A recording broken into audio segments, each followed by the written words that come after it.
Hello hi नमस्कारम Suprabhatam good वाला morning Banaras. हर हर महादेव। क्या हाल है? सब बढ़िया और मस्त ना? हाँ भाई, हर वीक हम सब जिसका सबसे बेसब्री से इंतजार करते हैं वो दिन आ गया है। जी हाँ, संडे यानी फन डे का दिन। ये संडे कितने नखरे दिखाता है ना हमें। हम सबको फन कराने के लिए पूरे 6 दिन का इंतजार करवाता है। लेकिन दोस्तों, हम आपको बिल्कुल इंतजार नहीं करवाएंगे। जी हाँ, आपके हर दिन को खास बनाने के लिए एक बार फिर से हाजिर हूँ आपके अपने गुड मॉर्निंग साथी शुचि। मेले की भीड़ भाड़ से खुद को बचते बचाते तनी बगल हो जा गुरु का हॉर्न बजाते हुए आपके अपने फेवरेट और number 1 morning show good morning Banaras में। तो उठ जाइए जनाब, अपने संडे और मॉर्निंग को बनाइए खास गुड मॉर्निंग बनारस के साथ। तो ट्यून कर ला गुरु अपने रेडियो और मोबाइल सेट पर 100.6 आकाशवाणी वाराणसी एफएम, क्योंकि बज गए हैं सुबह के 7 और शुरू हो गया है आपका अपना फेवरेट और number 1 morning show good morning Banaras. दोस्तों, रविवार का दिन और ऊपर से बारिश का सुहाना मौसम, ये दोनों जब साथ मिल जाते तो बचपन की अनगिनत यादें किसी पुरानी कैसेट की तरह मन में बजने लगती है। उस समय की ना कोई चिंता थी और ना किसी काम की भाग दौड़, बस एक छुट्टी का दिन और आसमान से टपकती खुशियों वाली बारिश की बूंदें। यही काफी था हमारे चेहरे पर एक प्यारी सी मुस्कान लाने के लिए। जैसे ही सुबह होती थी और बारिश की पहली बूंदें खिड़की पर टपकती, हमारा मन अंदर से झूम उठता था। माँ की रसोई से पकौड़ों की खुशबू आ रही होती और टीवी पर शक्तिमान या जंगल बुक का इंतजार चल रहा होता था। बाहर गलियों में मिट्टी की सौंधी खुशबू हवा में घुल जाती थी। गड्ढे में भरे पानी में हम छलांग लगाते थे और तो और पानी की बहती धार में दोस्तों के साथ कागज की नाव बहाते और अपनी अपनी नाव पर टकटकी लगाए रखते थे कि किसकी नाव सबसे आगे तक जा रही है। उस समय रविवार का मतलब स्कूल की किताबों से फुर्सत, पूरे दिन खेलने की छूट और बिना डांट के टीवी देखने की आजादी मिलती थी। आज जब हम सब व्यस्त जीवन में उलझे हुए हैं तो ऐसे संडे, फंडे और बारिश के दिन हमें हमारे बचपन के उन मासूमियत भरी यादों के खजाने तक ले जाते हैं जहां हर छोटी चीज अनगिनत खुशियां दे देती थी। पर अब बारिश में भीगना मुश्किल लगता है, लेकिन दोस्तों, उस समय बारिश ही तो वो बहाना थी जो हमें सबसे ज्यादा जिंदा महसूस कराती थी। जी हाँ दोस्तों, ये संडे, फंडे और बारिश के मौसम का मेल सिर्फ मौसम का संयोग नहीं होता, ये बचपन के उन सुनहरे पलों की चाबी है जिन्हें हम बड़े होकर भी दिल में संजोए रखते हैं। तो दोस्तों, अपनी बचपन की इन संजोई हुई यादों को सिर्फ यादों में मत रखिए। जब भी कभी मौका मिले तो इसे खुलकर जरूर जिए, क्योंकि हम सब कितने भी बड़े हो जाएं, लेकिन हर किसी के अंदर एक बच्चा जरूर होता है जो एक बार जरूर कहता है कि भाई आज मुझे जी लेने दो। हे बनारस, आप सुन रहे हैं 100.6 आकाशवाणी वाराणसी एफएम से अपना पसंदीदा कार्यक्रम the one and only good morning Banaras. Well दोस्तों, आपकी और हमारी बातें तो यूं ही चलती रहेंगी, लेकिन बातों के साथ साथ थोड़ा एंटरटेनमेंट भी बहुत जरूरी है। तो सुनिए ये ब्यूटीफुल सा ट्रैक और बनी रहिए गुड मॉर्निंग बनारस में, ओनली ऑन आपकी वाणी Akashvani. Welcome back to good morning Banaras, only on आपकी वाणी आकाशवाणी। चलिए दोस्तों, कार्यक्रम को आगे बढ़ाते हैं और अब शब्दों के ऊंट पर सवार होकर हम बनारस के घाटों से निकलते हैं और रुख करते हैं रेत के रण की ओर, सीधे राजस्थान की ओर। जी हाँ दोस्तों, जहाँ की फिजा में पगड़ी, पायल, परंपरा और विशेषकर मांड संगीत गूंजता है। मांड राजस्थान की लोक शास्त्रीय गायन शैली है जिसमें शास्त्रीय और लोक दोनों का संगम है, जो रागों की गरिमा को लोक की सरलता में पिरोती है। इसकी धुनों में विरह भी है, वीरता भी, श्रृंगार भी और श्रद्धा भी है। जब कोई गायक या गायिका केसरिया बालम पधारो म्हारे देश गाता है तो ऐसा लगता है जैसे पूरा राजस्थान अपनी बाहें फैलाकर स्वागत कर रहा हो। अब आप सोच रहे होंगे दोस्तों कि आज ये राजस्थान की सैर क्यों करा रही हूँ। दरअसल दोस्तों, आज है मारू कोकिला के नाम से प्रसिद्ध राजस्थान की प्रसिद्ध लोक गायिका गौरी देवी की पुण्यतिथि। चलिए इनके बारे में आपको बताती हूँ। गौरी देवी का जन्म 14 अप्रैल सन 1920 में बाड़मेर जिले के कोरण गांव में हुआ था। इनके माता पिता पेशेवर कलाकार थे। उनसे ही गौरी देवी ने मांड गायकी का हुनर सीखा था। 20 वर्ष की आयु में इनका विवाह जोधपुर के मोहनलाल गमीती से हुई।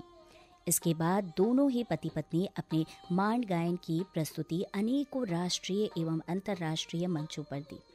वर्ष 1957 में गौरी देवी ने रेडियो और दूरदर्शन पर मांड गायन की प्रस्तुति दी, जो काफी लोकप्रिय हुआ। गौरी देवी प्रतिवर्ष राजस्थान विभाग के पर्यटन विभाग द्वारा आयोजित समारोह में मांड गायन का कार्यक्रम प्रस्तुत करती थी। वर्ष 1983 में उन्होंने रूस के मास्को में भारत द्वारा आयोजित भारत महोत्सव में केसरिया बालम आवो म्हारे देश नामक अपनी विशेष प्रस्तुति दी। वर्ष 1980 में उन्हें एशिया में हुज हू की सूची में भी शामिल किया गया था। बात करें उन्हें प्राप्त सम्मानों की तो सन 1986 में भारत सरकार ने उन्हें संगीत नाटक अकादमी पुरस्कार से सम्मानित किया। इसके अलावा राजस्थान सरकार ने कला और संगीत में उनके योगदान के लिए उन्हें 2013 में राजस्थान के सर्वोच्च नागरिक पुरस्कार राजस्थान रत्न से मरणोपरांत सम्मानित किया। 29 जून सन 1988 में गौरी देवी का निधन हो गया। आज उनकी पुण्यतिथि पर उन्हें शत शत नमन। हे बनारस, आप सुन रहे हैं आकाशवाणी वाराणसी एफएम से अपना पसंदीदा कार्यक्रम गुड मॉर्निंग बनारस। दोस्तों, स्टूडियो की घड़ी में सुबह के 7:11 हो रहे हैं। तारीख है आज 29 जून, दिन है रविवार का। तो चलिए करते हैं शुरुआत, देखते हैं क्या हो रहा है देश दुनिया और अपने शहर बनारस में खास।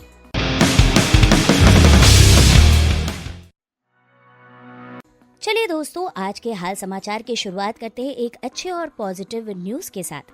95 बटालियन केंद्रीय रिजर्व पुलिस बल एवं सृजन सामाजिक विकास न्यास के संयुक्त तत्वावधान में चला स्वच्छता एवं वृक्षारोपण अभियान।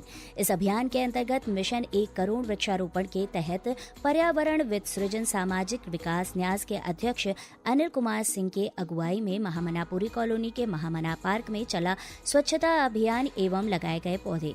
ये इस वर्षा सीजन का ये तीसरा पार्क है। इससे पहले आदित्य नगर पार्क में और दूसरा माधव पार्क नगवा में भी वृक्षारोपण किया गया।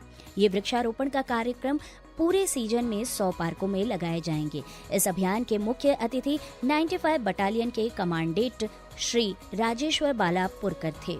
आयुष्मान भारत प्रधानमंत्री जन आरोग्य योजना के तहत सूचीबद्ध निजी चिकित्सालयों में लाभार्थियों को समय पर और निःशुल्क उपचार उपलब्ध कराने को लेकर प्रशासन पूरी तरह सख्त हो गया है।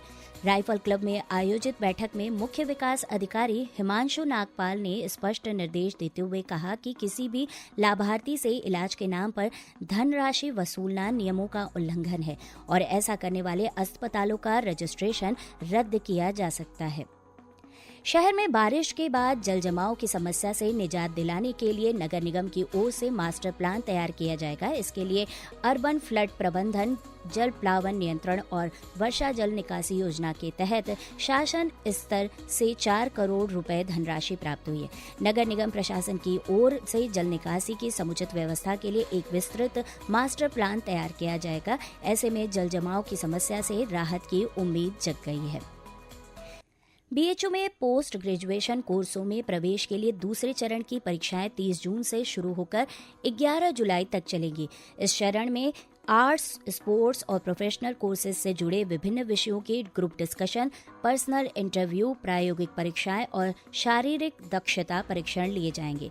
बीएचयू ने शुक्रवार तक 15 से अधिक कोर्सों के लिए 3000 से ज्यादा CUET PG उत्तीर्ण अभ्यर्थियों की सूची और परीक्षा कार्यक्रम अपनी वेबसाइट पर अपलोड कर दिया है।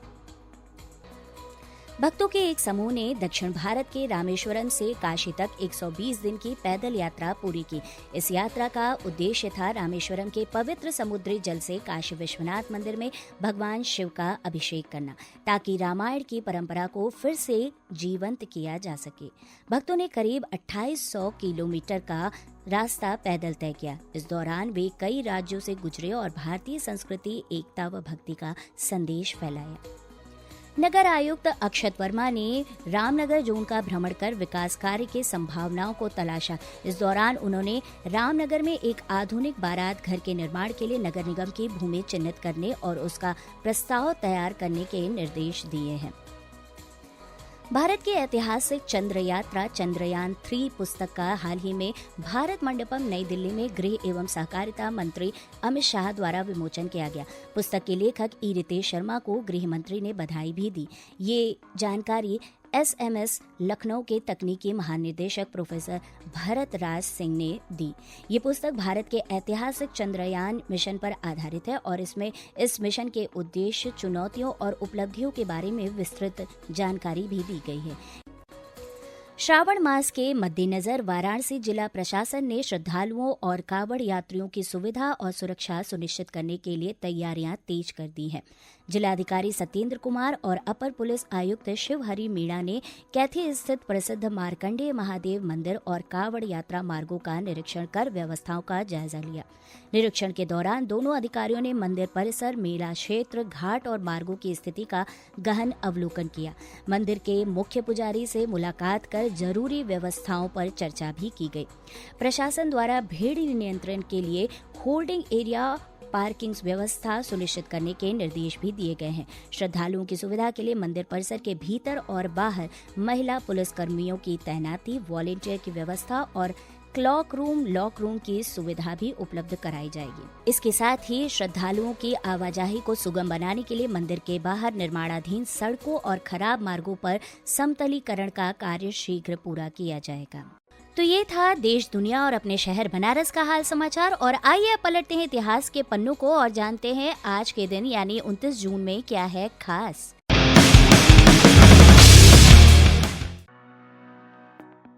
आज ही के दिन सन 2000 में विश्व की प्रमुख कंपनी IBM द्वारा विश्व का सबसे तेज कंप्यूटर निर्मित किया गया था। आज ही के दिन सन 2004 में पूर्वी एशिया सम्मेलन में आसियाना को प्रमुख ताकत बनाने पर सहमति मिली थी। आज ही के दिन सन 2008 में पर्यावरण से जुड़ी गैर सरकारी संस्था जनहित फाउंडेशन को पर्यावरण क्षेत्र का प्रसिद्ध पुरस्कार आईकॉम पुरस्कार प्रदान किया गया था। और आज ही के दिन सन 2014 में साइना नेहवाल ने ऑस्ट्रेलियन सुपर सीरीज जीती थी। बात करें आज जन्मे व्यक्तित्व की तो आज ही के दिन भारत के भूतपूर्व 8वें मुख्य न्यायाधीश अमल कुमार सरकार का जन्म सन 1901 में हुआ था। आज ही के दिन सन 1861 में हिंदी के प्रथम तिलिस्मी लेखक देवकीनंदन खत्री का जन्म हुआ था।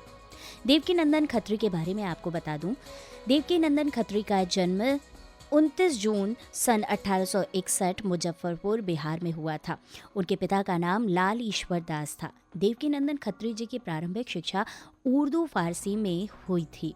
बाद में उन्होंने हिंदी, संस्कृत और अंग्रेजी का भी अध्ययन किया। मुजफ्फरपुर देवकीनंदन खत्री के नाना नानी का निवास स्थान था। आपके पिता लाल ईश्वर दास अपनी युवावस्था में लाहौर से काशी आए थे और यहीं रहने लगे। आरंभिक शिक्षा समाप्त कर वे टिकारी ई स्टेट पहुंच गए और वहां के राजा के यहाँ कार्य करने लगे। बाद में उन्होंने वाराणसी में एक प्रिंटिंग प्रेस की स्थापना की और 1883 में हिंदी मासिक पत्रिका सुदर्शन को प्रारंभ किया। कुछ दिनों बाद उन्होंने महाराज बनारस से चकिया और नौगढ़ के जंगलों का ठेका ले लिया था। इस कारण से देवकीनंदन की युवावस्था अधिकतर उक्त जंगलों में ही बीती थी। देवकीनंदन खत्री बचपन से ही घूमने के बहुत शौकीन थे। इस ठेकेदारी के कार्य से उन्हें पर्याप्त आय होने के साथ साथ घूमने फिरने का शौक भी पूरा होता रहा था। वो लगातार कई दिनों तक चकिया एवं नौगढ़ के बीहड़ जंगलों, पहाड़ियों और प्राचीन ऐतिहासिक इमारतों के खंडहरों की खाक छानते रहते थे। बाद में जब उनसे जंगलों के ठेके वापस ले लिए गए तब इन्हीं जंगलों, पहाड़ियों और प्राचीन ऐतिहासिक इमारतों के खंडहरों की पृष्ठभूमि में अपनी तिलिस्म तथा अय्यारी के कारनामों की कल्पनाओं को मिश्रित कर उन्होंने चंद्रकांता उपन्यास की रचना की। इन्हीं जंगलों और उनके खंडहरों से देवकीनंदन खत्री को प्रेरणा मिली थी, जिसने चंद्रकांता संतति, भूतनाथ ऐसे अय्यारी और तिलिस्मी उपन्यासों की रचनाएं कराई, जिसने आपको हिंदी साहित्य में अमर बना दिया। बाबू देवकीनंदन खत्री ने जब उपन्यास लिखना प्रारंभ किया उस समय में अधिकतर हिंदू लोग भी उर्दू भाषा ही जानते थे। इस प्रकार की परिस्थितियों में खत्री जी ने मुख्य लक्ष्य बनाया ऐसी रचना की जिससे देवनागरी हिंदी का प्रचार और प्रसार हो सके। ये कार्य इतना सरल नहीं था, किंतु उन्होंने ऐसा कर दिखाया। चंद्रकांता उपन्यास इतना लोकप्रिय हुआ कि उस समय जो लोग हिंदी लिखना पढ़ना नहीं जानते थे या केवल उर्दू भाषा ही जानते थे, उन्होंने केवल इस उपन्यास को पढ़ने के लिए हिंदी सीखी। देवकीनंदन खत्री की सभी कृतियों में मनोरंजन की जो इतनी अधिक कौतूहलवर्धक और रोचक सामग्री मिलती है, उसका सारा श्रेय देवकीनंदन खत्री के अनोखे और अप्रतिम बुद्धिबल का ही है। भारतेंदु के उपरांत आप प्रथम और सर्वाधिक प्रकाशमान तारे के रूप में हिंदी साहित्य में आए थे। 1 अगस्त सन 1913 में काशी में आपका निधन हो गया। आज उनकी जन्म जयंती पर उन्हें शत शत नमन है। तो ये थी इतिहास में आज के दिन की कुछ खास बातें। और अब दोस्तों, भागता हुआ समय आप सबसे फिर मिलने के इस वादे के साथ टाटा बाय बाय करने की ओर इशारा कर रहा है। मिलूंगी आपसे 8:45 पर मधुरिमा कार्यक्रम में। तब तक के लिए अपनी रेडियो दोस्त शुचि को दीजिए अनुमति। नमस्कार।